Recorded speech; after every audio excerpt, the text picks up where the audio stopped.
Dear friends, welcome back to my English grammar class.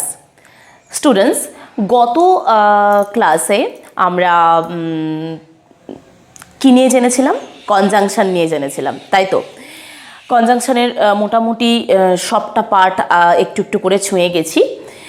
আজকের ক্লাসে আমরা পার্টস অফ স্পিচের একদম এন্ড পোর্শনের যে পার্টস অফ স্পিচটা সেটা নিয়ে আজকে আলোচনা করব। এই পার্টস অফ স্পিচটা ভীষণ ইন্টারেস্টিং, কারণ আমরা প্রত্যেক দিনের জীবনে ইংরেজিতে কথা বলতে গেলে অবভিয়াসলি ইংরেজিতে কথা বলতে গেলে আমরা এই ধরনের ওয়ার্ডগুলো বা এই ধরনের পার্টস অফ স্পিচগুলোকে প্রায়শই কথার মাধ্যমে ব্যবহার করে থাকি, ঠিক আছে?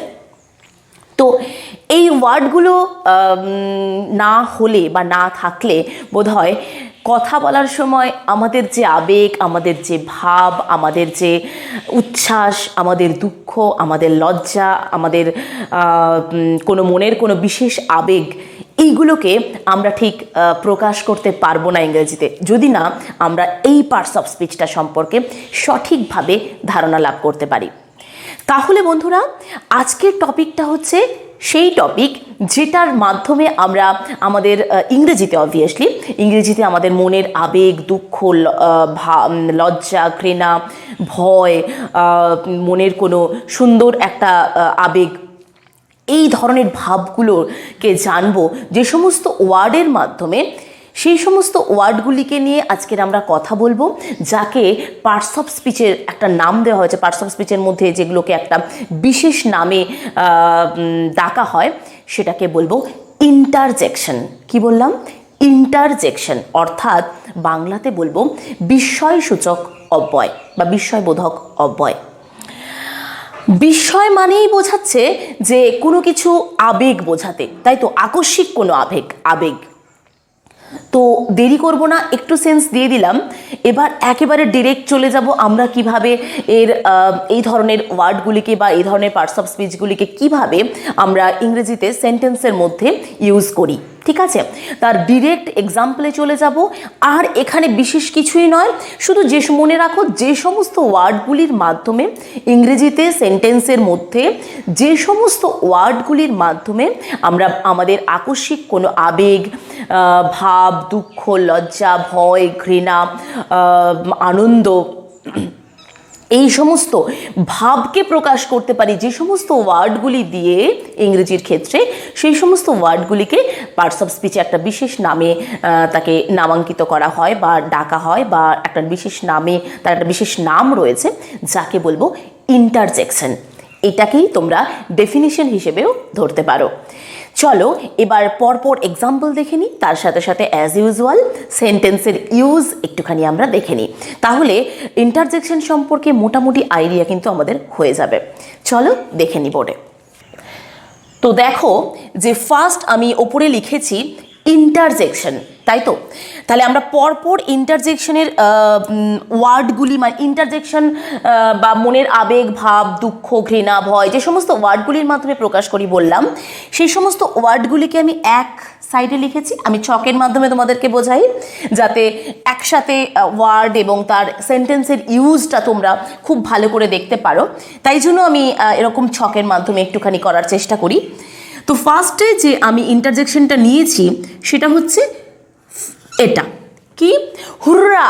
হুররা মানে কি আনন্দ। হুররা, এই যে ওয়ার্ডটা আমি পার্টস অফ স্পিচের মধ্যেকার যে এই হুররা, এই যে ওয়ার্ডটা আমি ফার্স্ট নিয়েছি, সেটা অবভিয়াসলি ইন্টারজেকশন এর মধ্যে পড়ে। এই ওয়ার্ডটা দিয়ে আমরা কি করি না, মনের যদি কোনো আনন্দ হয়, মনে যদি আমাদের মধ্যে কোনো এমন কোনো কাজ হয়েছে যার মাধ্যমে আমরা আনন্দ পেয়েছি, তখন আমরা ইংরেজিতে যখন বলতে যাব তখন হুররা বলি, হুররা কি আনন্দ। চলো সেন্টেন্সটা নিয়ে নিই। হুররা, we have won the game. আমরা গেমটা বা খেলাটা জিতেছি, তাহলে আমরা আনন্দ পেয়েছি, আমরা খেলাটা জিতেছি, তাই মনে আনন্দ হয়েছে। তাই এই দেখো, এই যে হুররা কথাটা, ওয়ার্ডটা কিন্তু ইন্টারজেকশন, ঠিক আছে? পার্টস অফ স্পিচের মধ্যে ইন্টারজেকশন পার্টস অফ স্পিচের মধ্যে পড়ে, ইন্টারজেকশনের মধ্যে আন্ডারে পড়ে। নেক্সট লিখেছি অ্যালাস, মানে হায়, মানে কোনো কিছু এমন কিছু ঘটেছে যেটার সাহায্যে তুমি একটু দুঃখ প্রকাশ করছো বা বিস্মিত হয়ে মানে বিস্ময়ে দুঃখ প্রকাশ করছো, এই যে সেন্সটা বোঝানোর জন্য আমরা অ্যালাস ওয়ার্ডটা ইউজ করে থাকি। অ্যালাস ওয়ার্ডটা ইউজ করে থাকি সেন্টেন্সের মধ্যে।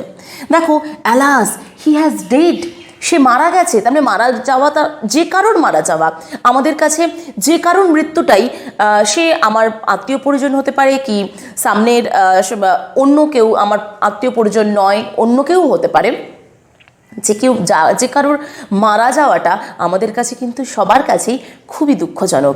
সে হতে পারে শত্রু, হতে পারে বন্ধু। মারা যাওয়াটার সঙ্গে মৃত্যুর সঙ্গে কোনো কিছুর কোনো সম্পর্ক নেই, সেটা একেবারে ইউনিক, কারণ সেটা হলে প্রত্যেকে কিন্তু দুঃখ প্রকাশ করে। তো সেই অর্থে আমি একটা সেন্টেন্স দিয়েছি, অ্যালাস হি হ্যাজ ডেড, সে মারা গেছে, হায় সে মারা গেছে।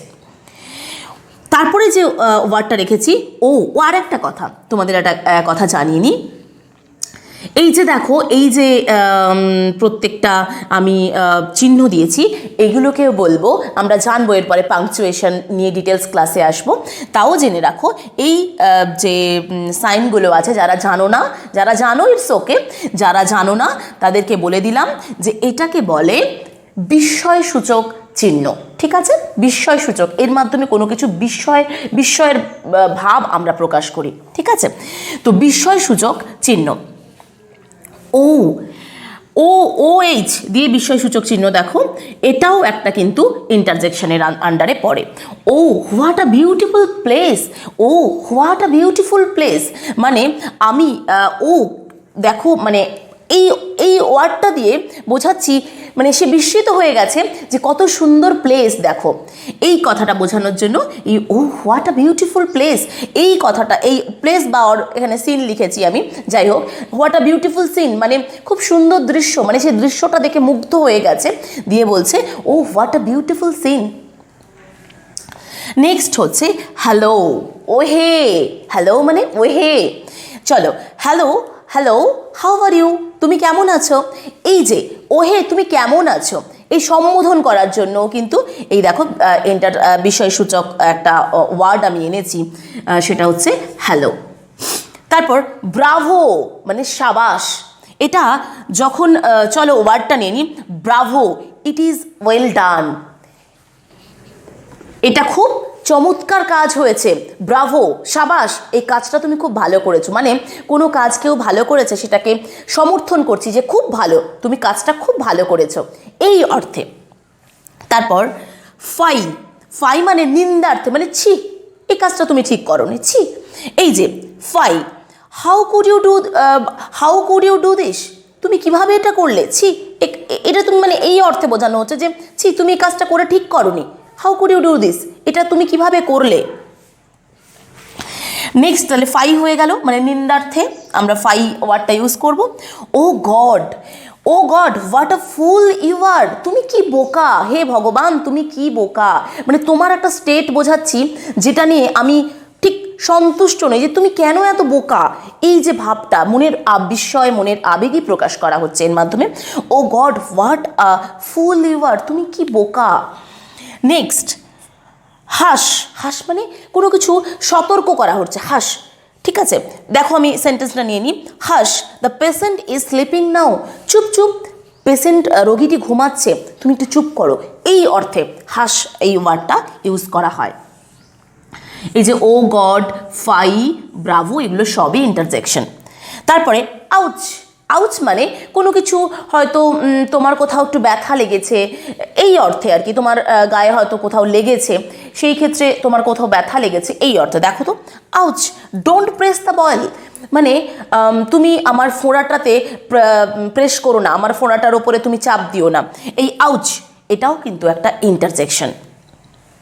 তাহলে বন্ধুরা, হাস, আউচ, ও গড, ফাই, ব্রাভো, হ্যালো, তারপর অ্যালাস, হুররা, এই প্রত্যেকটা ওয়ার্ড দিয়ে আমরা সেন্টেন্স গঠন করে দেখালাম। এছাড়া আরও বেশ কিছু ইন্টারজেকশন রয়েছে, আমি সেগুলো আর বললাম না। এই ধরনের যে ওয়ার্ডগুলি তোমরা দেখবে, এই দেখো বিস্ময়সূচক চিহ্ন দিয়ে, এখানেও দেখো সেন্টেন্সের মধ্যেও কিন্তু বিস্ময়সূচক চিহ্ন দিয়েই এগুলো রাখতে হবে। এবং এটার পরে যে ওয়ার্ডটা শুরু হবে, মানে সেন্টেন্সটা শুরু হওয়ার মানে ফার্স্ট যে লেটারটা থাকবে সেটা কিন্তু বড় হাতের হবে, ঠিক আছে, ছোট হাতের হবে না। এই ধরো হ্যালো লিখেছি, হাউ আর ইউ, এইচটা কিন্তু বড় হবে, এইচটা কিন্তু ছোট নয়। ওর পর হোয়াট, ডাব্লিউটা কিন্তু বড়। অ্যালাসের পর এইচটা, হি হ্যাজ ডেড, হির এইচটা কিন্তু বড়, এটা কিন্তু মাথায় রাখবে। এবং সেন্স অনুযায়ী, যেমন এটা একটা প্রশ্ন করা হচ্ছে, তাই প্রশ্নবোধক চিহ্ন ব্যবহার করা হচ্ছে। Bravo, it is well done, এটা খুব চমৎকার কাজ, এটা একটা স্টেটমেন্ট, দেখো এখানে স্টপ দিয়েছি। আবার oh god what a fool you are, তুমি কত বোকা, এটা মনের বিস্ময় প্রকাশ করছি, তাই দেখো বিস্ময়সূচক চিহ্ন। এভাবে সেন্স অনুযায়ী বা ভাব অনুযায়ী তোমাদেরকে বুঝে নিতে হবে যে কোনটা প্রশ্ন করা হচ্ছে, কোনটা স্টেটমেন্ট বোঝাচ্ছে, কি কোনটা কোনো আবেগ প্রকাশ করছে। এইভাবে কিন্তু তোমাদের চিহ্নগুলোও সেভাবেই ব্যবহার করতে হবে। আমি পাংচুয়েশন মানে চিহ্নগুলো নিয়ে ডিটেল ক্লাসে আসবো অবভিয়াসলি। আজকের তাহলে শিখলাম আমরা ইন্টারজেকশন সম্পর্কে, যেগুলো কিনা আমাদের মনের আবেগ, আকস্মিক কোনো আবেগ, ভাব, লজ্জা, ঘৃণা, ভয় ইত্যাদি ইত্যাদি যে ভাবগুলো আমরা প্রকাশ করি ইংরেজিতে, সেগুলোকে সেই ধরনের ওয়ার্ডগুলিকে বলবো ইন্টারজেকশন বা বিস্ময়সূচক বা আবেগসূচক অব্যয়।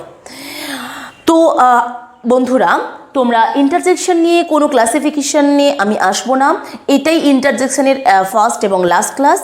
এবং জাস্ট এগুলো জানা, শুধু এইটুকুই জানা যে কোন কোন ওয়ার্ডগুলোর সাহায্যে আমরা ইংরেজিতে কোনো আবেগকে প্রকাশ করি, সে হতে পারে দুঃখ, সে হতে পারে ভয়, হতে পারে ঘৃণা, যা কিছু। তো বন্ধুরা, আজকে ক্লাসটা আশা করছি তোমাদের কাছে ইনফরমেটিভ হয়েছে। তোমরা ক্লাসটা থেকে কিছুটা হলেও ইন্টারজেকশন সম্পর্কে আইডিয়া পেয়েছো। আরও ডিটেল জন্য তোমরা প্র্যাকটিসের জন্য তোমাদের গ্রামার বই ইউজ করতে পারো এবং দেখতে পারো সেখানেও আরও যদি কিছু ইন্টারজেকশনের তোমার ইন্টারজেকশনের ওয়ার্ড পাও, তো সেগুলোও দেখে নিতে পারো। তো আমি জাস্ট একটু তোমাদের সাপোর্ট দেওয়ার জন্য ক্লাসটা করি। আর তাহলে আজ আর নয়, আজকে ক্লাসটা এই পর্যন্তই থাকবে। পরের ক্লাসে খুব তাড়াতাড়ি চলে আসছি তোমাদের কাছে আমি সুষমা। ততক্ষণ তোমরা সবাই খুব ভালো থেকো, সুস্থ থেকো এবং অবভিয়াসলি আনন্দে থেকো।